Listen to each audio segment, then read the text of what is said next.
오늘 이 아침 우리에게 주시는 하나님의 말씀 사도행전 16장 16절로 34절의 말씀입니다.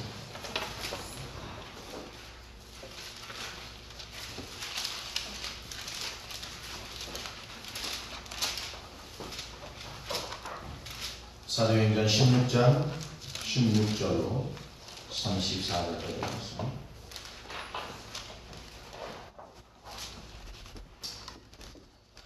네, 16절로 18절까지 말씀만 합독하겠습니다.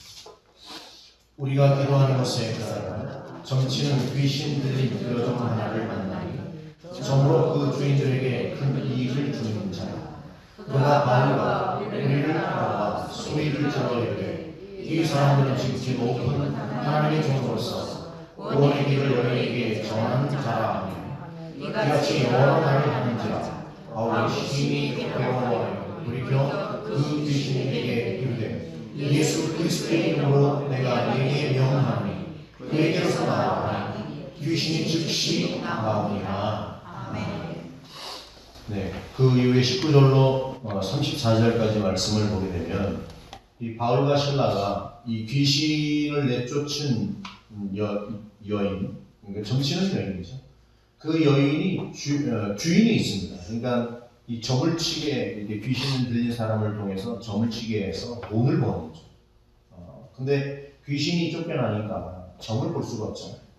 그러니까는 막대한 재산의 피해를 봤다고 해서 바울과 실라를 고소하게 됩니다. 근데 아마도 관리들도 그 부분에 대해서 바울과 실라를 감옥에 가두어 둔 걸 보면 아마 이 관리들도 그 주인과의 모종의 관계가 있었지 않나. 충분히 유추될 수 있는 부분이죠.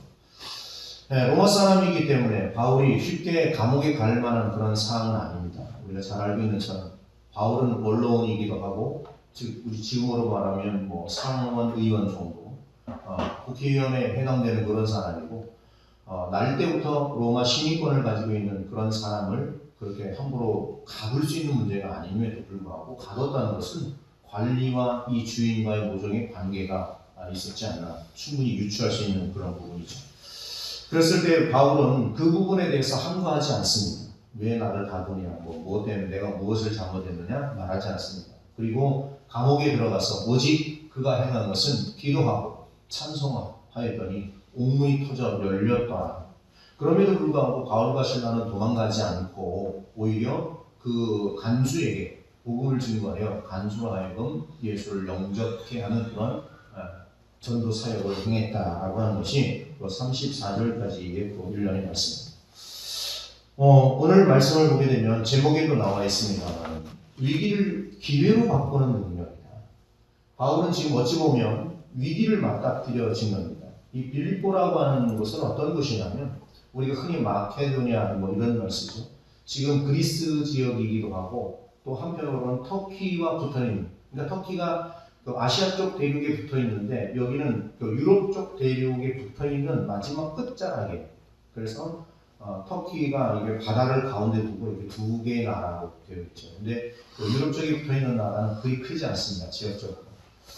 어쨌든 그러한 지역인데 바울이 어느 날 밤에 환상을 보게 되는데 아시아 사람이 자꾸 손짓으로 자기들에게 와서 자기에게 와달라고 하는 그런 환상을 보고 건너가게 된 곳이 바로 빌립보 지역입니다. 그리고 빌립보 지역은 워낙 그 로마에 충성된 사람들이 살던 곳이 바로 이 빌립보예요. 그래서 특히 군인들이 거기에는 아주 많이 살았습니다. 특히 이제 은퇴하고 왕으로부터 이 땅을 불화받아가지고 살던. 그래서 지금도 그 빌립보 지역의 유적지를 보게 되면 상상할 수 없는 그런 그 도시로 되어 있습니다. 지금도 이게 바닥을 타일로 깔았다 그러면 대단하다고 그러잖아요. 근데 2000년 전에 이미 이 빌립보 지역은 바닥이 이 대포 타일로 이렇게 쫙 깔아서 멋있는 마치 카펫이 깔려 있는 것처럼 그렇게. 그리고 고딕 양식으로 해서 비잔틴 그런 그 양식으로 건물이 지어져 있던 것이 아직도 남아있는 것을 보면 그 당시에 빌립보 지역이 얼마나 화려하고 또 웅장하면서 또 그런 그 로마의 어떤 전형적인 그런 도시였나라고 하는 것을 알 수 있죠. 자, 그런 곳에 가서 바울과 실라가 복음을 전한다라고 하는 것은 결코 쉬운 일은 아니었습니다. 그렇기 때문에 이러한 일을 맞닥뜨리게 됐는데 지금 감옥에 갇혔다. 근데 이 바울은 이 문제를 어떻게 풀어갔는가, 이 위기를 어떻게 풀어갔는가를 보면 오직 그가 행한 것은 기도하고 찬송하였더라. 이 두 가지 외에는 한 일이 없습니다. 그랬음에도 불구하고 하나님께서는 그 기도를 들으시고 그 찬송을 받으셔서 그 옥문을 터뜨리고 결국은 그 옥을 간수를 복음화시키는 그런 역사까지 이루어냈다라고 하는 거죠. 아마 이 사도행전은 누가가 기록한 부분인데, 그래서 누가는 아마 같이 동행을 하지 않았나라고 싶을 정도로 정확한 내용을 기록하고 있습니다. 그래서 바울과 디모데, 실라, 누가 이 네 사람이 아마도 같이 동행을 했지 않나 생각되는데, 그런데 가다가 사람을 하나 만났는데 여인입니다. 이 17절에 보게 되면 그가 바울과 우리를 따라와 소리를 질러 이르되 이 사람은 지극히 높은 하나님의 종으로서 구원의 길을 너희에게 전하는 자라, 이렇게 말합니다. 굉장히 바울의 입장에서는 어찌 보면 참 쟤 볼 줄 안다, 내가 누구인지를 알아, 그렇게 충분히 생각할 수도 있습니다. 근데 바울은 그렇게 여기지 않았습니다. 굉장히 좀 뭐랄까 거슬리게 받아들인 거죠. 왜 그랬을까? 분명히 맞는 말이잖아요. 하나님의 종으로서 구원의 길을 너에게 전하는 사람이라. 뭐 틀린 말입니까? 맞는 말이잖아요. 근데 바울은 이 말이 굉장히 거슬렸어요. 왜 거슬렸을까? 자, 일단은 뭐 좋은 말도 한두 번이지. 이게 뭐 몇 날을 쫓아다니면서 몇 날 며칠 동안 자꾸 이 사람은 하나님의 종으로서 복음을 구원의 소식을 전하는 사람이라고 이야기하니까 참 그것도 성가신 거예요. 왜 성가셔요? 뭐 때문에? 다른 말을 하는데 두 가지 의미가 있어요. 하나는 말할 사람이 말을 해야지. 그런 말을 할 사람이 해야 되는 거예요. 지금 이 사람은 뭐예요? 점치는 여자잖아요. 점치는 여자고 약간은 귀신이 들려서 정신이 이상할 수도 있습니다. 그런 사람이 복음을 전한다라고 하는 거죠. 근데 과연 그것이 복음이었겠나? 그 의도가 뭘까? 참 궁금하죠. 그러나 결론적으로 보면 바울이 이 여인에게 있어서 기도를 통해서 귀신을 물리쳐 냈다라고 하는 것을 보면 이 여인이 분명 하나님의 종으로서 구원의 길을 너희에게 전하는 사람이라고 말하지만 그것이 구원의 길이라고 하는 그것이 예수 그리스도의 십자가를 통한 구원인지 아닌지를 알 수가 없다는 거죠. 쉽게 얘기하면 이런 거예요. 지금 우리 주변에 이단들이 굉장히 많습니다. 근데 그 사람들 다 무엇을 외쳐요? 구원을 외칩니다. 복음을 외쳐요. 그러나 그 복음이 오직 예수 그리스도께서 십자가에서 죽으시고 부활하심으로 인해서 내 죄가 사함을 받고 그 사함을 통해서 우리가 구원에 이르렀다고 하는 오직 예수이면, 우리가 잘 알고 있는 신천지 이만희는 자신이 교주 아닙니까? 자신을 믿어야 됩니다. 하나님의 교회 마찬가지입니다. 잠길자 어머니 하나님을 믿어야 됩니다. 그러한 것들은 다 예수 그리스도라고 하는 그 껍질을 씌워놓은 것뿐이지 그거를 벗겨놓아 보면 다 거기는 이만희라고 하는 한 사람, 장길자라고 하는 한 사람, 또 정명석이라고 하는 한 사람, 자신을 신격화시켜서 자신이 메시아라고 말하는 그 이단이라고 하는 사실입니다.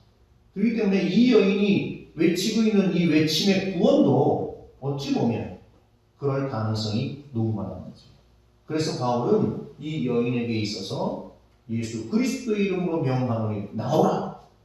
만약에 진정 예수 그리스도의 구원의 메시지였다면 나오란다고 해서 나올 일이 아니죠. 근데 나왔다는 것은 영이 맞지 않다는 거예요.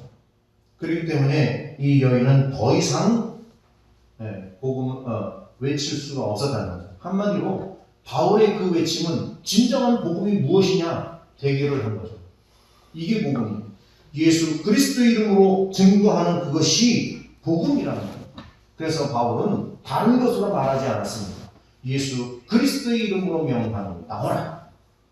오늘도 우리가 그 외침에 복음의 정수를 가진 용사가 되어야 될 줄로 믿습니다.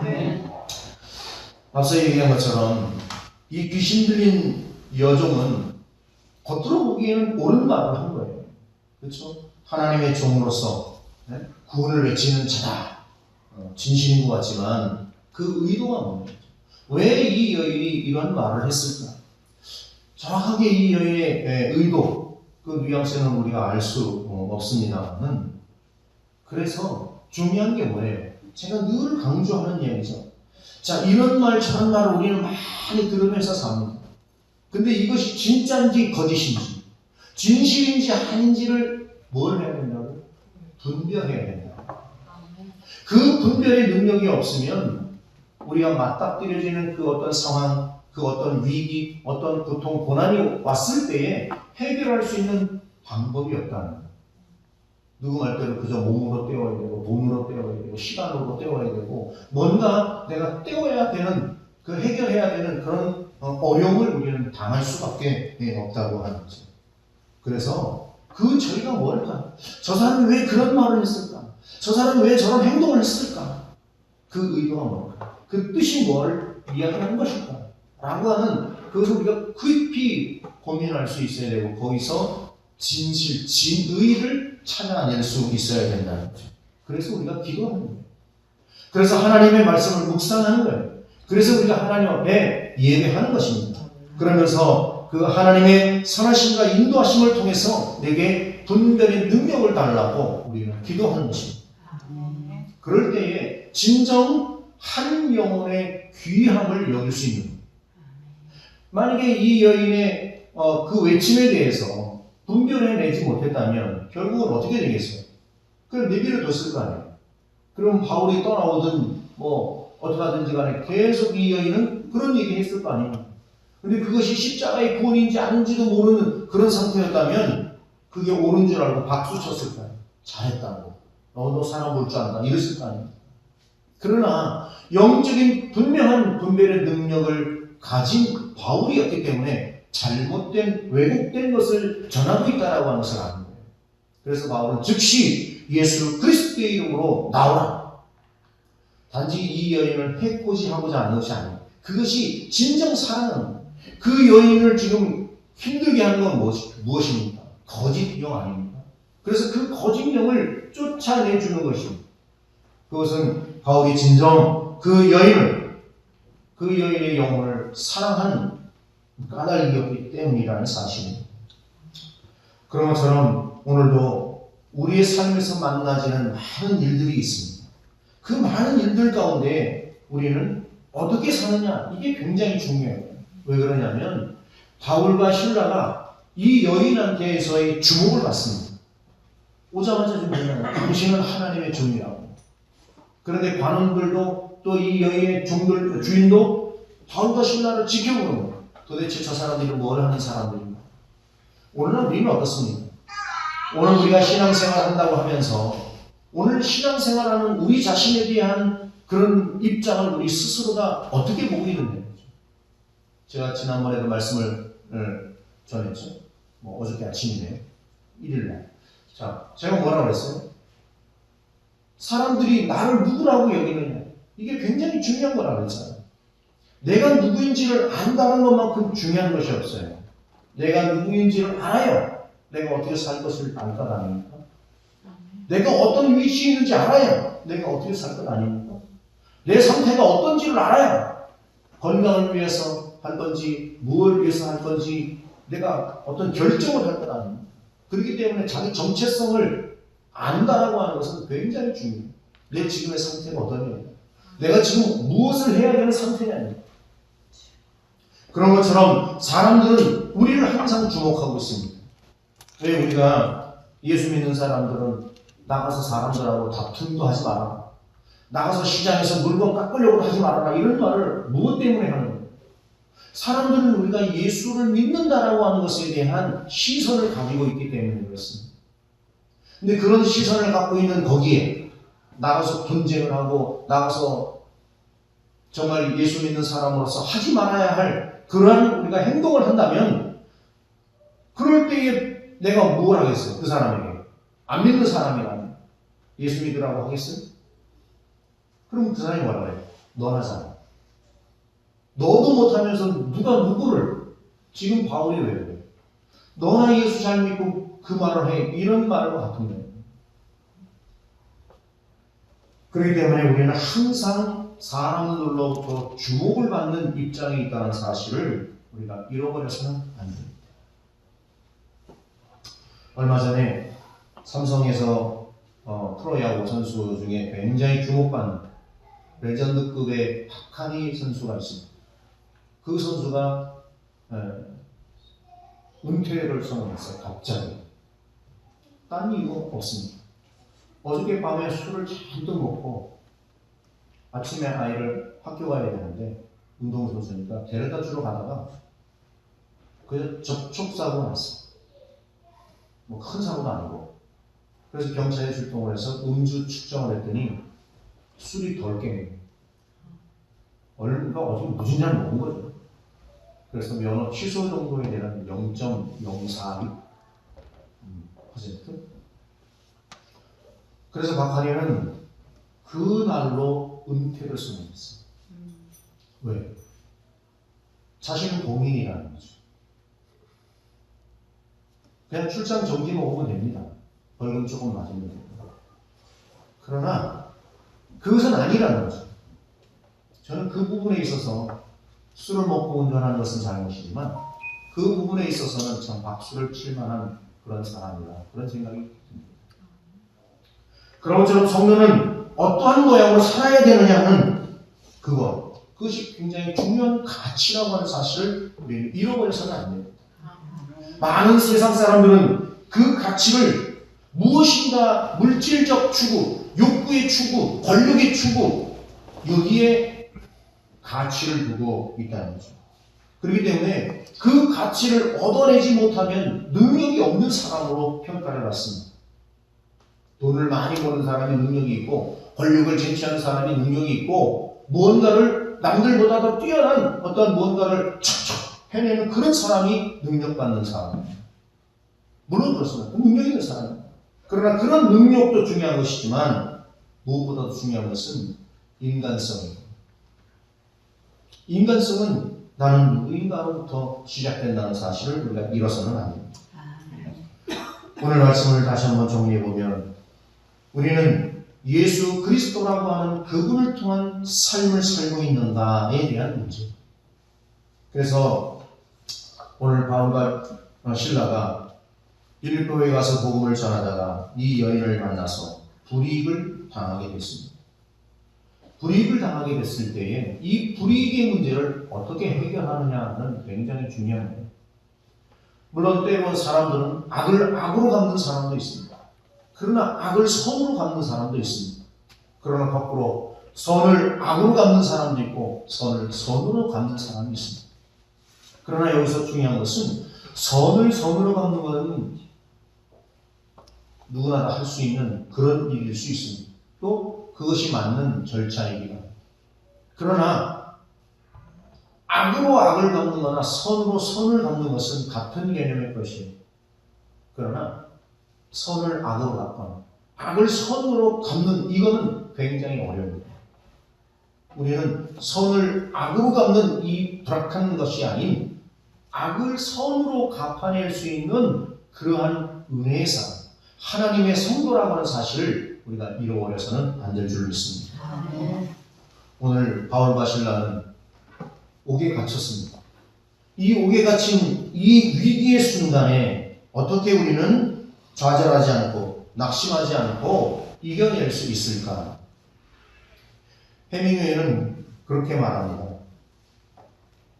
이 난관이라고 하는 이 사실, 이 난관이라고 하는 이 사실에 대해서 폼나게, 품위 있게 압박을 마주친 것을 용기라 한다. 다시 말하면 용기는 맞닥뜨린다고 맞닥뜨려지는 것이 아니라 그것을 겸허하게, 담대하게 받아들이는 것이 용기라는 거예요. 그 용기를 통해서 우리는 어떻게 살 것이냐, 위기를 어떻게 극복해 낼 것이냐. 많은 사람들은 위기를 만났을 때에 우왕좌왕하기도 합니다. 며칠 전에 폴란드에서 배가 또 침몰을 했죠. 거기에 한국 교민들이 30명가량이 탔습니다. 그 중에서 대부분 다 지금 죽은 것으로 나오죠. 6, 7명만 살고. 참 그런 사실을 보면 안타까운데, 우리 속담에도 범한테 물려가도 정신만 차리면 산다. 정신을 차리는 게 위기의 극복의 하나의 시작입니다. 어떻게 극복할 거냐는, 그런 위험한 순간이 왔을 때 당황하지 않고 극복할 수 있는 것은 무엇이냐. 물론 배가 침몰하는 7초 만에 침몰해. 7초. 그런 짧은 찰나적인 순간에 정신을 차리고 헤엄쳐서 나온다라고 하는 것이 굉장히 어려운 일이었을 것입니다. 그럼에도 불구하고 우리가 평소에 그런 위기적인 상황을 만났을 때 극복할 수 있는 것은 무엇일까? 바울과 실라를 통해서 한번 점검해 보겠습니다. 바울과 실라는 제일 먼저 무엇을 했어요? 옥문이 가둬져 있는 그때에 오직 바울과 실라는 기도하였다라고 25절에서 말씀하고 있습니다. 그리고 오직 하나님을 찬송하며,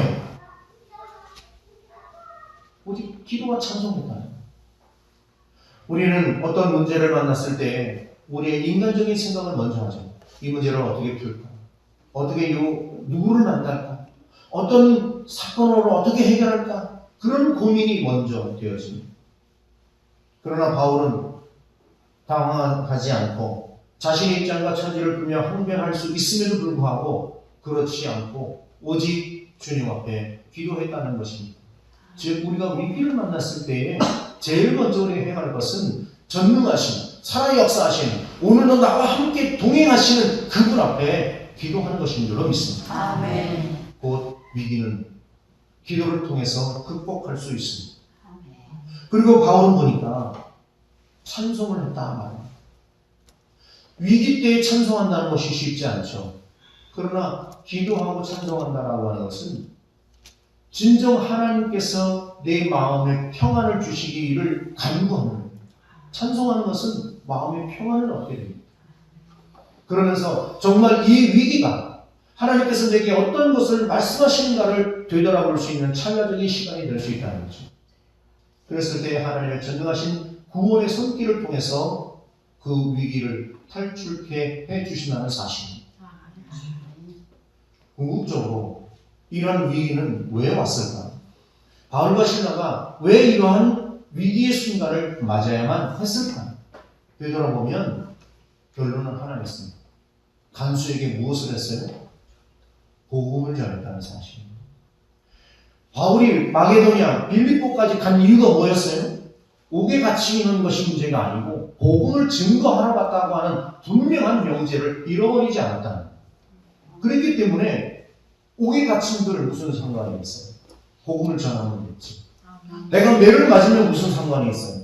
복음을 전하면 됐지. 어려움을 당하고 난관을 만났으면 어떻겠어요? 복음을 전할 수만 있다는 거예요. 그것이 복음을 전할 수 있는 기회가 됐다면 그것으로 족한 것이 아닌가 하는 것입니다. 그래서 사도 바울은 말미에 그런 이야기를 하죠. 내가 죽을 뻔을 몇 번 했고 40의 하나를 가진 퇴장을 몇 번을 맞았습니다. 내가 가진 모든 기득권적인 것, 그것이 원로원의 시민권이든 또는 권력이든 지식이든 학문이든 그것은 다 배설물처럼 여겼다고 고백하고 있습니다. 즉 그 모든 것을 오직 예수 그리스도의 살아 역사하심을 증거하는 데에 그저 쓰여질 뿐이라고 하는 사실을 간증하고 있는 것입니다. 오늘 우리는 위기나 절망, 고난 이런 것이 우리에게 쉽게 오지는 않습니다. 그러나 매일 만나지는 내 삶의 상황적인 것에서 나는 이 상황을 어떻게 이겨낼 것인가에 대한 문제는 기도라는 것입니다. 또 찬송을 하는 것입니다. 그래서 이 일들을 통해서 하나님은 내게 무엇을 원하는가라고 할 때에 오직 살아 역사하시는 예수 그리스도를 증거하기 위한 것이라는 것을 오늘 말씀을 통해서 우리가 깨달아야 할 부분인 줄로 믿습니다. 아멘. 오늘도 오직 내 삶의 환경을 통해서 하나님께 나아가는 자, 또 하나님을 증거하는 자의 삶으로 늘 승리하는 저와 여러분 되기를 주님의 이름으로 축원합니다. 아멘. 걸어가신 아버지 하나님 감사합니다. 오늘도 아버지 하나님께서 저희의 삶의 자리를 지키시고 인도해 주셔서 오늘도 복되게 인도하시니 감사합니다.